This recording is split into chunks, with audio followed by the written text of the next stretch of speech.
Welcome to DollarCollapse.com with John Rubino, your ringside seat for the global financial crisis.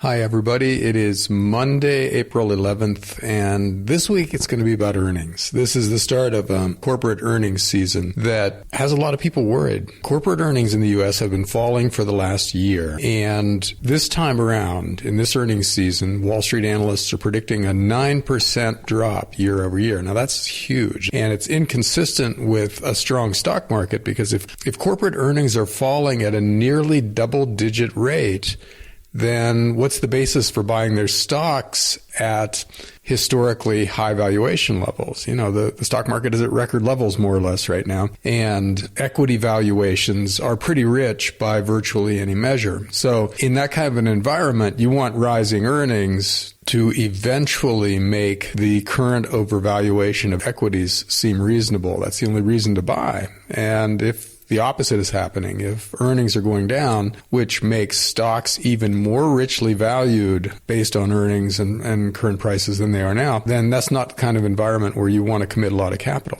That's what makes this earnings season so important and makes the stock market such a risky place right now. Because if earnings do come in the way Wall Street seems to expect them to, then stocks are overvalued now and will soon be much more overvalued, and that leads to the possibility of a serious bear market sometime in the not-too-distant future.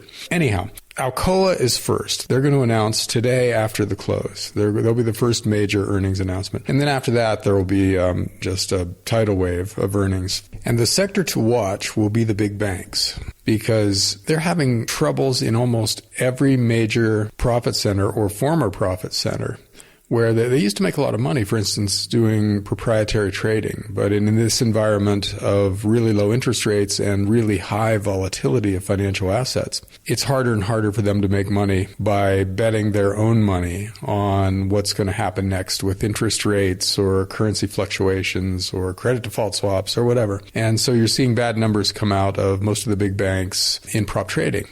Investment banking, meanwhile, is not the growth business that it once was, because there's a lot less M&A going on and there are fewer and fewer IPOs coming out. So a lot of the big banks are laying off investment bankers and taking big losses as part of that restructuring. And then, of course, lending, which used to be favored by falling interest rates. In other words, lower interest rates allow banks to borrow money more cheaply, and then they can lend it out at a nice spread. And so a lower interest rate environment is usually a profitable one for banks. But we've reached the point where that's not true anymore either. You know, you get down to zero and even negative rates in some cases, as we see around the world. And that's bad for banks because it leads yield curves to flatten. In other words, long-term interest rates start to fall faster than short-term rates do. And because banks like to borrow short and lend long, that compresses the amount of money that they can make on the average loan, makes their lending less profitable. And that's what you're seeing for a lot of the big banks too. So it's kind of an across-the-board bad environment for banks. Everybody expects their earnings to be weak. And so if they meet those expectations, then that's presumably a bad thing for the valuation of bank stocks. You know, they're already down pretty dramatically, so it's possible that we don't see a huge reaction in the prices of, say, Bank of America or Citigroup, because they've already gotten whacked. But it's also possible that people just kind of give up on this sector and we see another down leg in big bank stocks. And that could just feed into a general malaise in the stock market. So we'll see. But it's definitely something that bears watching, and it could be a big story going forward.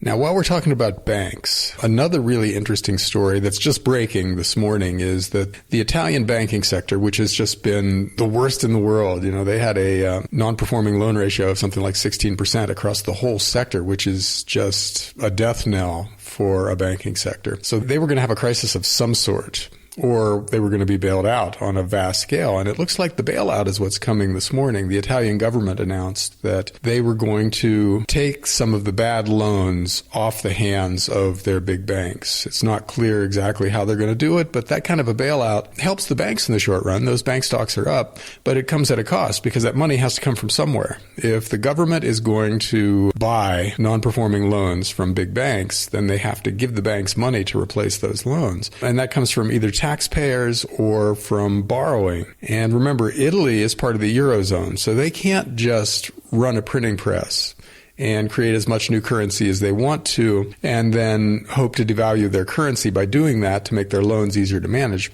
They're going to borrow huge amounts of new money, but they're going to do it under a currency regime that suits Germany, which means they can't just arbitrarily devalue the euro. So their debts go up, but they can't make their debts easier to manage through devaluation.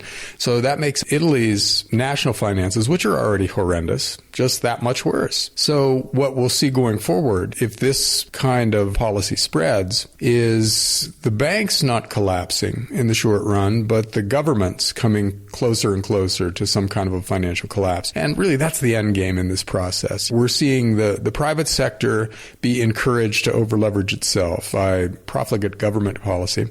And then when the private sector gets into trouble, the government takes a lot of the debt that was created and is now imploding onto its own balance sheet. So government's finances get dicier and dicier until we see a currency crisis, when nobody wants to hold these currencies that are being created by these grossly over-leveraged governments. So this is part of that process, and we'll see it go on from here. One of the big proposals that's out there now for the U.S. is that, so pushing interest rates down to zero didn't really work. We're not really growing as quickly as we need to cover our debts. So let's run bigger government deficits and try to get the economy growing that way. And basically, that's what I was talking about before. That's governments taking on more and more debt to try to bail out their private sectors.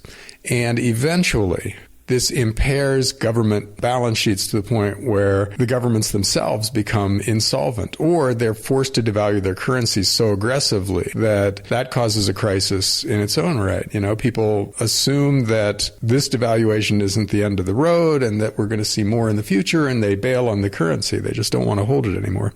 And that's a very, very possible scenario for the next few years. It could happen this year in some place like Italy. It could happen in the next couple of years in some place like Japan, and the U.S. and Germany really aren't that far behind because our balance sheets are much, much worse than we let on. And as people figure that out, we'll come to be viewed as bad credit, somebody that's not trustworthy anymore, and somebody that we expect to devalue their currency going forward.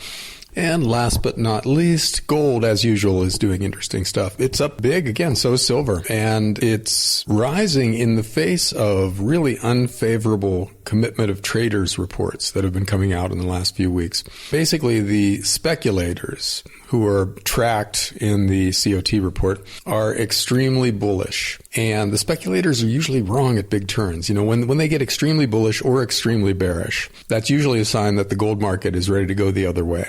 And this time, they've been extremely bullish, in some cases at record levels, for the past month or so. But gold has held up pretty well. It had a little bit of a correction. Now it's bouncing back. That could just mean that an indicator like the commitment of traders report isn't necessarily great for short-term market timing because it takes a while to play out, or it could be that there are other forces at work. Lots of individuals now are buying physical gold and silver, especially silver coins, at a record rate in some cases, at least very aggressively. And that's putting upward pressure on the price at the same time that the speculators in the paper market are getting overextended. So it'll be interesting to see how this plays out. See, eventually, gold bugs have been saying that physical demand would someday overrun the games that are being played in the paper markets, and gold and silver will just take off. I'm not willing to call that this time. And who knows if this is the time, but someday that will probably happen. So when the commitment of traders report is screaming one thing or another, and the market does the opposite, that at least bears watching. So as always, don't bet the farm on precious metals one way or the other. It's always something that you want to kind of feather your way into via dollar cost averaging, because this is a volatile market. It's a manipulated market. It's subject to a lot of different economic cross currents, and there's no way to know what precious metals prices will do in the short run. In the long run, they're going to the moon just because we are actively destroying the fiat currencies of the world. But that might be next year. It might be 5 years from now. There's no way to know. So in the meantime, you want to be slow and steady with precious metals. Add a little at a time, and over time, your average price will be pretty good, and it will look great compared to the spot price when this thing really takes off. Okay, that should do it. Talk to you next week. Thanks for listening to Dollar Collapse. For regular info and updates throughout the day, go to dollarcollapse.com.